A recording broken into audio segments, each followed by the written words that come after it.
Thank you very much. I'll just wait for my slides to come up there. Yeah, I think we have them. Okay, so thank you to everybody for asking me here today to speak with you. The topic is mental health and vulnerability in the criminal justice system, and I'm going to ask two key questions, and I'll ask you to hold them in mind as we go forward. Firstly, how far have we come? And secondly, what is now needed? Next slide, please. Before starting, I just want to take a minute to acknowledge my other affiliations. So Swansea Bay University Health Board, the British Academy of Forensic Sciences, Crime and Mind, and Oxleas NHS Foundation Trust. Next slide, please. And my talk today is going to be in 5 sections. Firstly, I'm going to start with some facts and figures around about mental health in the criminal justice system. Then I'm going to talk about mental disorder and vulnerability. I'm going to talk a bit about international issues. Then I'm going to speak about models in the criminal justice system. And finally, because this can be a difficult and sometimes dark area, I want to finish with possibilities and perhaps think positively about what the future might hold. Next slide, please. Okay, so let's start with facts and figures. Next slide, please.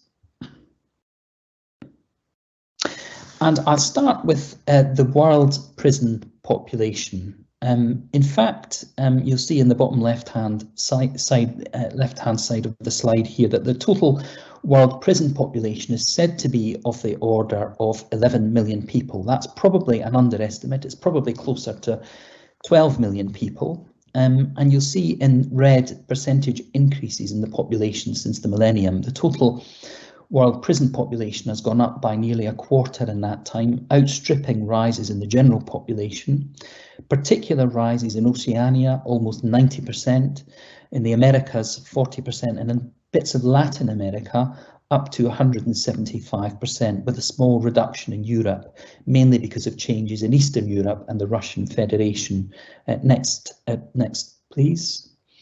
And at the bottom, you'll see the world's top imprisoning countries: the USA, China, Brazil, the Russian Federation, and India. There are also a number of countries in the world that don't produce regular figures, so we don't know what's going on in them. Next slide, please. And here is the prison population of the UK. Next slide. There's some animation in the slide. The prison population of England and Wales, almost 80,000 people. Next is Scotland, with about 7,500 people. In fact, there are just under 5,000 people in prison in Wales, and Northern Ireland next, about 1,500 people. About just under 4% of the total prison population are women. In fact, the total prison population has risen by about 70% across the United Kingdom over the last 30 years.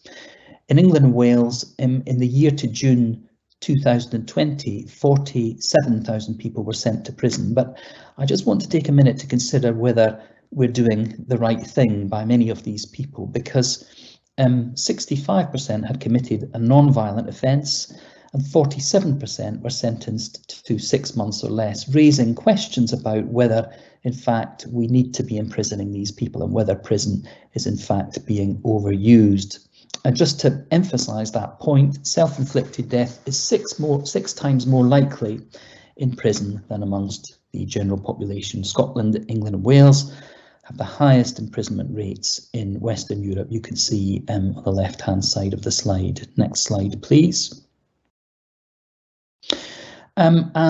Here are a summary really of social characteristics of prisoners. I mean, this list could go on and on. I've taken some from the Bromley briefings in 2021, which I would encourage you to read further if you're interested. But just to take a snapshot of some social characteristics, prisoners are well overrepresented ahead of the general population, taken into care as a child, observed violence in the home as a child, expelled or permanently excluded from school, unemployed before coming into custody, never had a job, homeless before coming into custody, 15%, compared with 4% of the general population who've been homeless or in temporary accommodation. Next slide, please.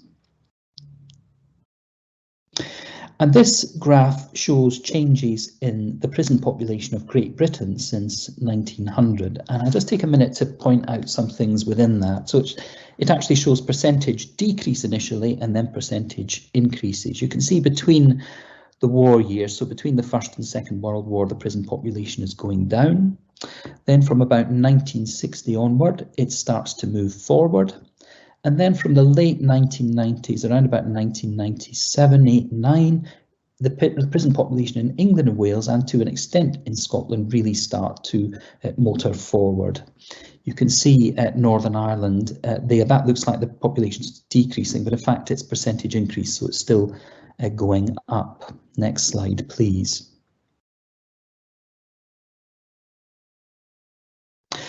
And I wanted to take a minute to think about what that might mean in terms of overall budgets, thinking about the provision of healthcare in prisons in particular. So where does that sit within the overall NHS budget? Well, the total NHS budget for 2018-19 was £130 billion, of which mental health in total got about £7.5 billion. And to put that into some kind of perspective, the total spend on acute care was £54.1 billion. But what I want to draw your attention to here is the spend on secure mental health services, almost £1 billion for about 7,000 to 8,000 beds.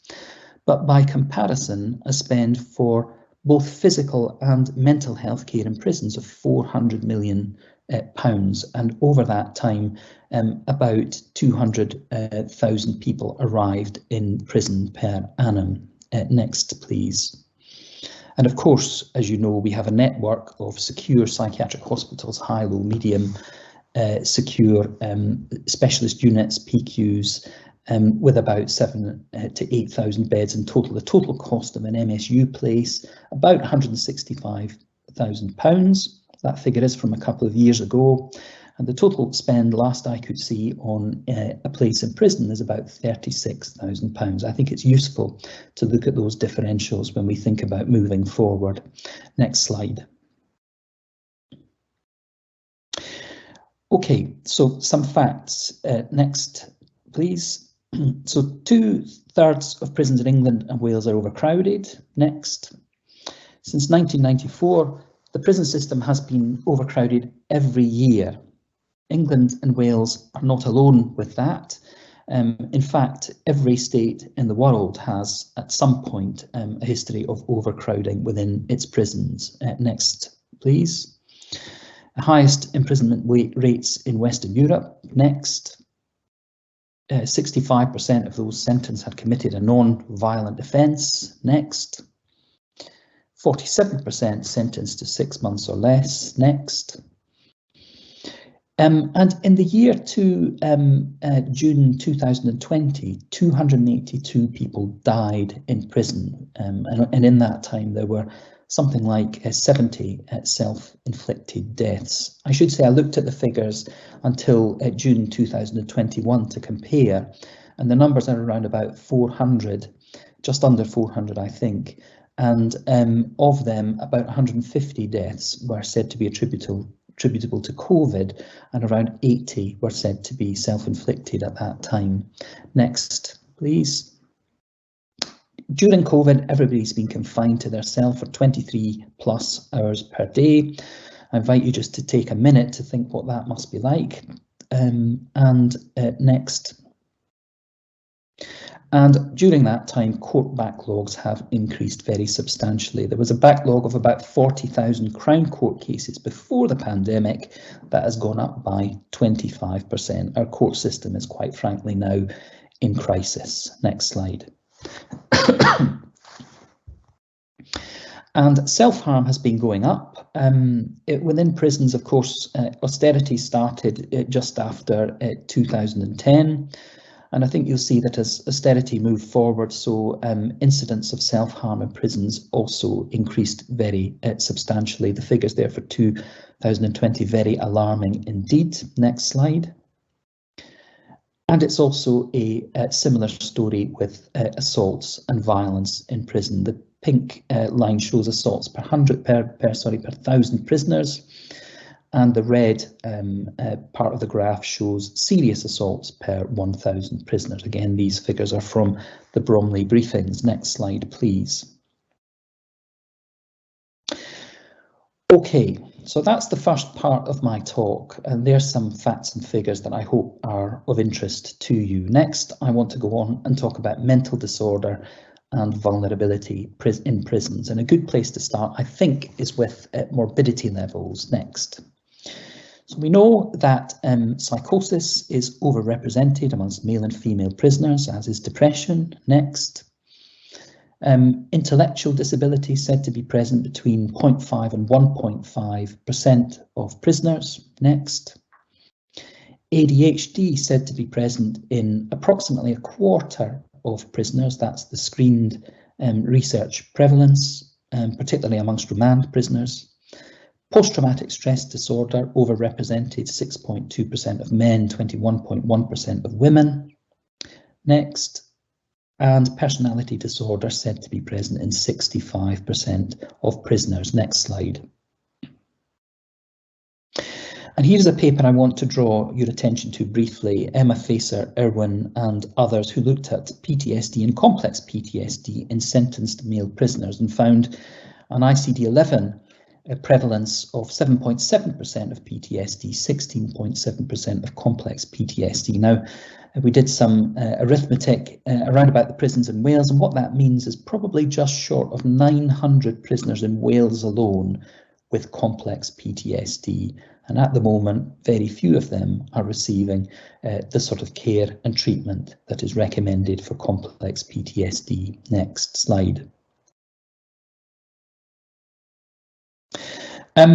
Now I want to take a minute to think about vulnerable and marginalised groups. Next, please. And start off with people with neurodevelopmental conditions. Of course, a range of things can get in the way of smooth trajectories in the criminal justice system for people with neurodevelopmental conditions. Issues around about suggestibility arise, coercion, for example, bullying and so on in the prisons themselves, difficulty standing up for yourself or speaking up for yourselves at times when that might be important. Next. Cognitive impairment, dementia. Cognitive impairment probably present in around about 8% of prisoners. Dementia in perhaps 2 to 3% of prisoners. Next. Brain injury. Now this work by Hugh Williams showing that 60% of prisoners in his sample reported a history of head injury. About 16% reported a history of moderate to severe head injury, which is a very substantial number indeed. Next. And foreign national prisoners. Now we know that foreign national prisoners under access services, that's probably about a few things. Firstly, about a language barrier, but secondly, also about mistrust of services that are provided by a state that's detaining them. Next. And Indigenous people, this reference by Ed Heffernan below.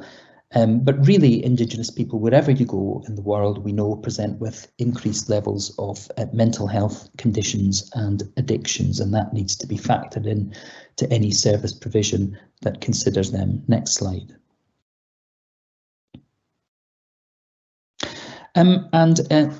This is an interesting paper that I just want to draw your attention to, looking at associations for self-harm in prisons. And the reason that it's interesting is that there are both factors to do with the person and the conditions with which they present, but also prison-specific factors next, which indicates really that a prison-wide approach is required for their management.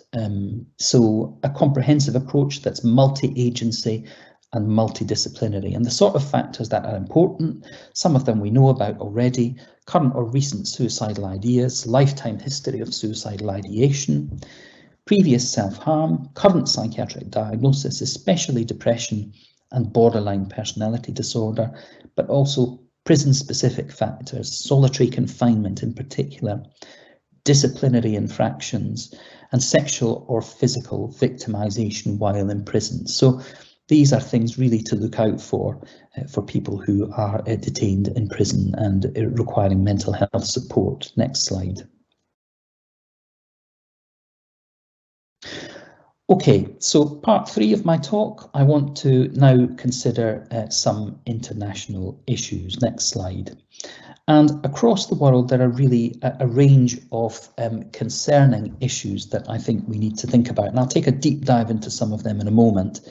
But for now, if you could just go through the animation here, there should be 5 or 6 points to be made. So one is pre-trial detention, present in many states across the world, torture and abuse, which we know happens across the world, the death penalty. Next, political prisoners, overcrowding,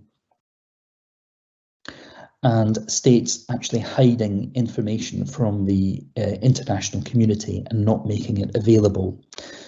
Next slide, and now I will take a bit of a deep dive into 2 of those issues. Firstly, pre-trial detention. So in any 1 year across the world, there are around about 15 million pre-trial detainees. That's about 30% of the global prison population. It varies between regions. So, for example, in Europe, the average pre-trial detention time is around about 4 months, but in Nigeria, it's of the order of 3 years. In fact, the pre-trial detention population reduced initially during the pandemic. A number of people were released, but paradoxically, it then went back up again because of COVID rule violations and increases in the prison population for that reason. Next, it's likely more expensive than the alternatives. Estimated cost $13.6 billion per annum on pre-trial detention.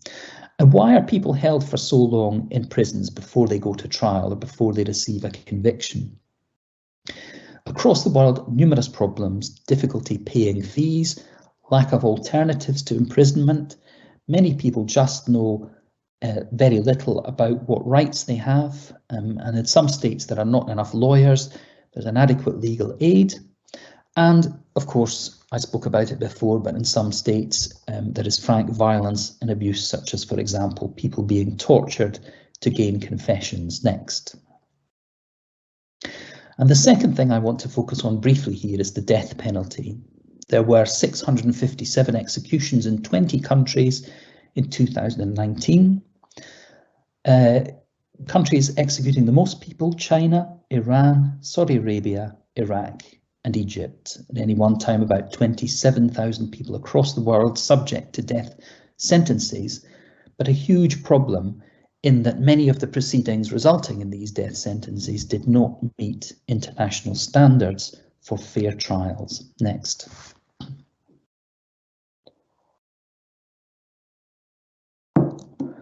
And I'm now going to present 2 case examples. The first case example here is a prison in Colombia, in Cali, which is on the West Pacific coast of Colombia, called Villahermosa Prison. Now, Villahermosa holds just over 6,000 prisoners. It has a capacity for about 1,700 prisoners. What that means is that it's overcrowded to about 267%. And I'll read you directly from Colombia reports here. There is on average 1 shower and 1 toilet for every 200 inmates, medication shortages, and a short psychiatric visit once a month for the 75 prisoners in the mental health unit. Goodness only knows how it's possible to manage the mental health morbidity in a prison like Villahermosa with just 1 short psychiatric visit per month. Next slide. And the second case example is Bangladesh. If you press again to complete the animation.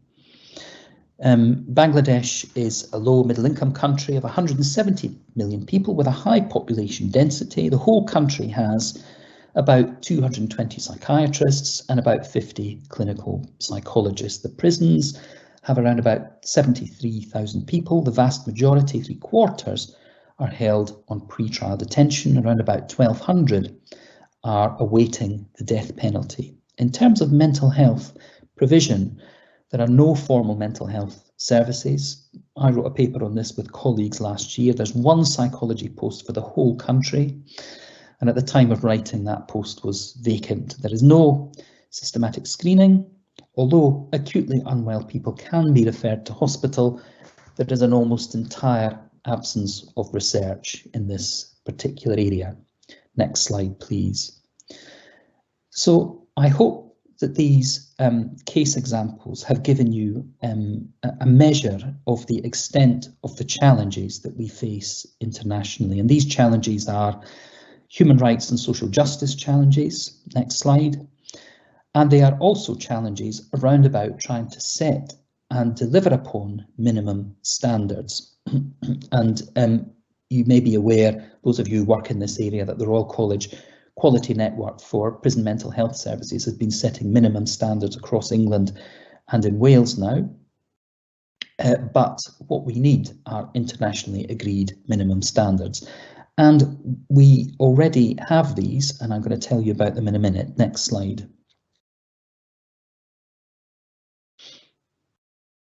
So the Mandela rules are, in fact, these internationally agreed minimum standards. They were first written in the 1950s, called the UN Minimum Standards for the Treatment of Prisoners, now rewritten in 2015 and called the Mandela Rules. And they cover a whole range of different aspects of imprisonment, you know, sort of accommodation, what clothing and bedding should look like, what exercise and sport should look like. But I want to take a moment to do a bit of a deep dive into healthcare aspects of imprisonment and just draw out a few things here. Firstly, the provision of healthcare for prisoners is a state responsibility. Prisoners should enjoy the same standard of healthcare that are available in the community. And there you have it. That is the enunciation of the principle of equivalence, the idea that prisoners deserve the same level of healthcare provision as in the community. Healthcare service shall consist of an interdisciplinary team with sufficient qualified personnel in psychology and psychiatry, in recognition really of the multi-agency, multidisciplinary nature of this work.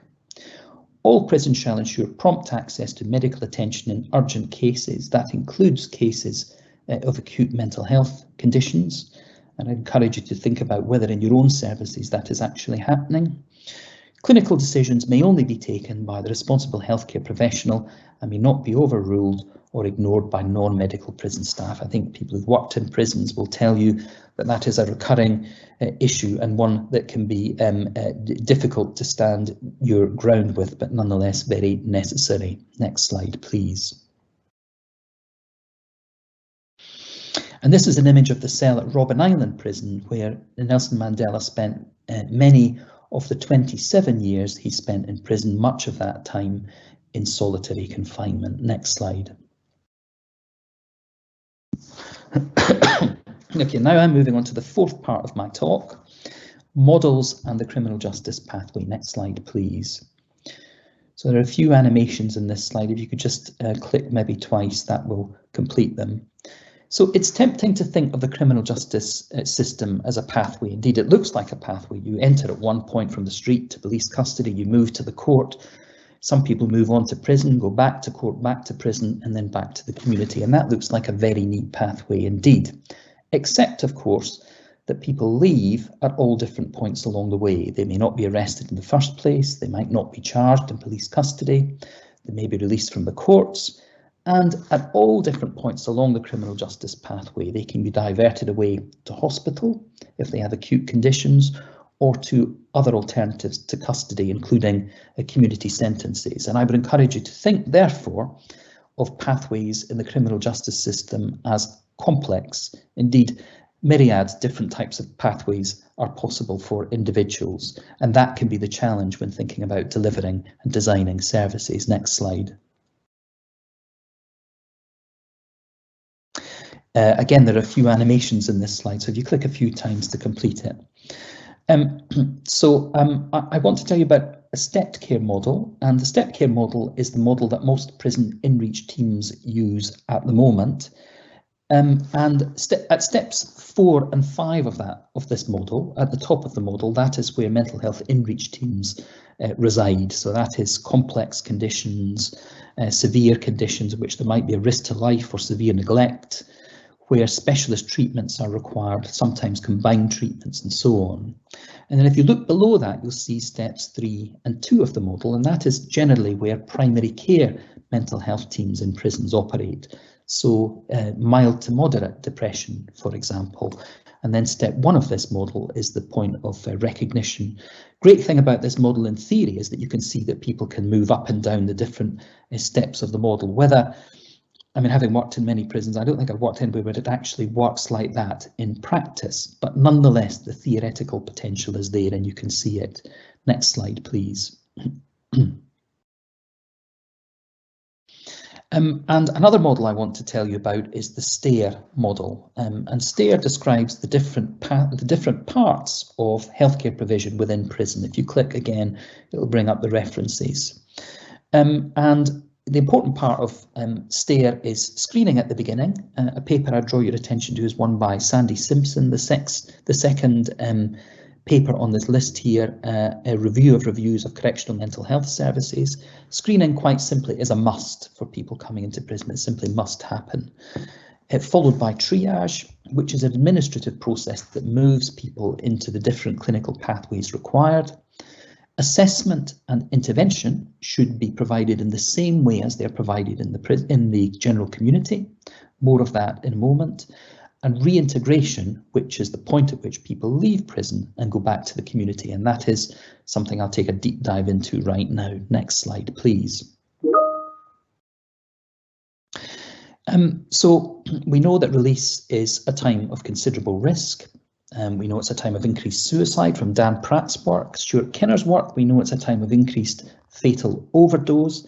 But we also know that we can do something about health engagement during this period, and I would draw your attention to the last 3 papers on this list, all of which describe ways of connecting people from prisons into healthcare services in the community. The bit that we don't know is what that means in terms of onward morbidity and mortality, but we do know that these models of supporting people through the prison gates and back to the community can, at least in the short term, help re-engage them with services in the community, and that's likely to be a good thing.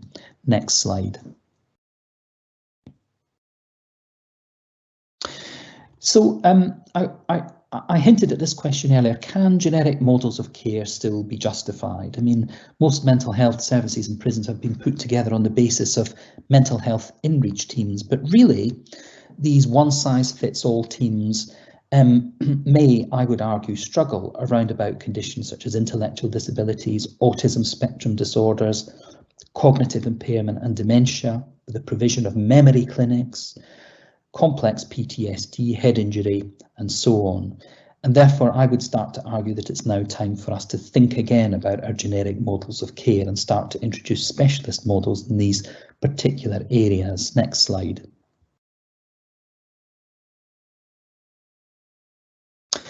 I've only got a few minutes left, so I'm going to do a quick whiz through police custody and the courts. Next slide, please. The point I want to make about police custody is really that there are very high levels of morbidity coming through police custody, going to the courts and up into the prisons.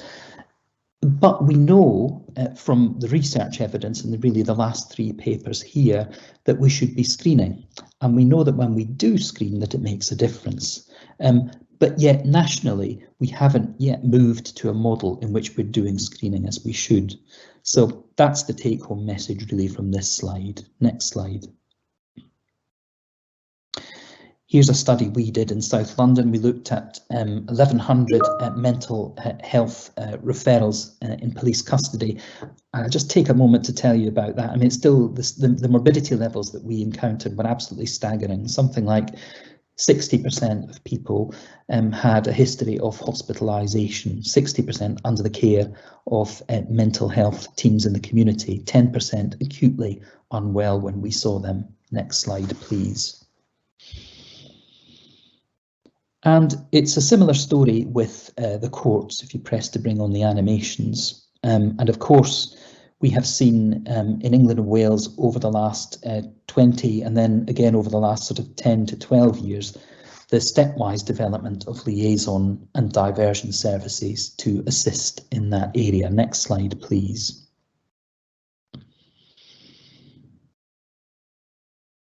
Okay, so I'm nearly at the end of my talk here, and hopefully we'll have time for some questions. I promised that I'd finish on possibilities, and that's what I'll do. Try and keep it positive. Next slide. There are still possibilities providing healthcare in the criminal justice system. If you click to bring through the animations, please. Prison does still offer, if we get it right, the possibility of restoring health. It does still offer, if we do it right and well, the possibility that we can rehabilitate people. Even though the systems may be clunky and often difficult, I have felt as a doctor working in prison that I have often made a difference to individuals who I've seen in my clinic, and that is valuable. Prison offers an extraordinary potential for integrated working because you have GPs, psychiatrists, substance misuse specialists often working in the same building, often in the same corridor, sometimes even in the next door room. And I would argue that that places their potential for integrated working above and beyond what is possible elsewhere. And finally, just here, I want to talk about reconsidering the idea of the health promoting prison, paper by James Woodall and others there from 2017, talking about advancing the health promoting prison. If we get imprisonment right, we could return to a place in which people's health is promoted and respected through imprisonment rather than made worse. Next slide. And this is my last slide. This is a bit of a recipe I cooked up in my kitchen for what I think needs to happen. It's mainly focused on prisons, and if you click through to the end, and it's got a handy acronym builder. B, I think we need to be building smaller and probably kinder prison institutions than we do at the moment. U, we need to use more alternatives to imprisonment. That means for some hospital beds, for others community sentences. We need to get people into hospital beds faster and quicker when they need them. We should be detaining less people.